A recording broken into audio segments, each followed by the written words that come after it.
It's day 2 of Drop 'em 78, and this is the Two of Coins, illustrated by Paul Hewson to communicate something about Atea's traditional meanings.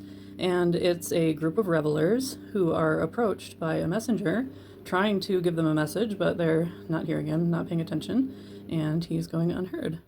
The Atea meanings include things like a hitch or a hang-up, difficulties, obstruction, and we can definitely see that communicated here. But the reversed meaning is a letter or some kind of communication, so that's interesting. And foolish gaiety is also one of Atea's meanings, or at least Paul Hewson's interpretation of them, which we kind of see, these revelers are pretty oblivious to what's going on around them. And this poor messenger is trying so hard to be heard and isn't being heard. And that kind of frustration reminds me, do you ever have those Sisyphean dreams where you are trying to do such a simple task and just one thing after another comes up and you never get the task done, and then you wake up feeling all exhausted? Because you feel like you worked all night trying to get this thing done and never did.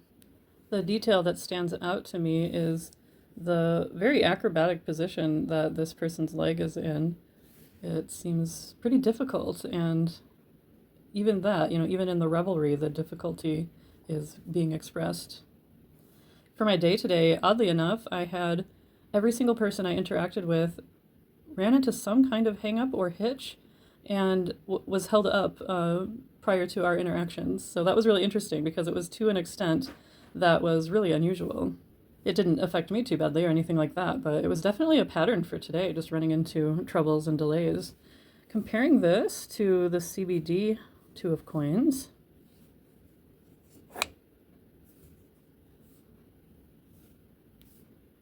depending on the context, I would normally interpret that as some kind of an agreement or contract.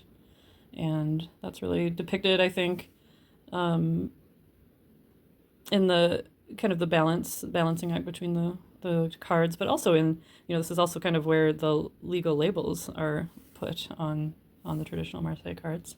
And there's some growth happening in the TDM Two of Coins. And I wanted to point out, I had mentioned before that Atea associated the coins with the clubs suit, and that had to do with the clover-shaped plant life in the middle of the TDM coins. They both have a pretty different vibe to them. Definitely the Atea meanings are deviate quite a bit from my usual ones, so this has been really interesting. Thanks, and I will talk to you again tomorrow.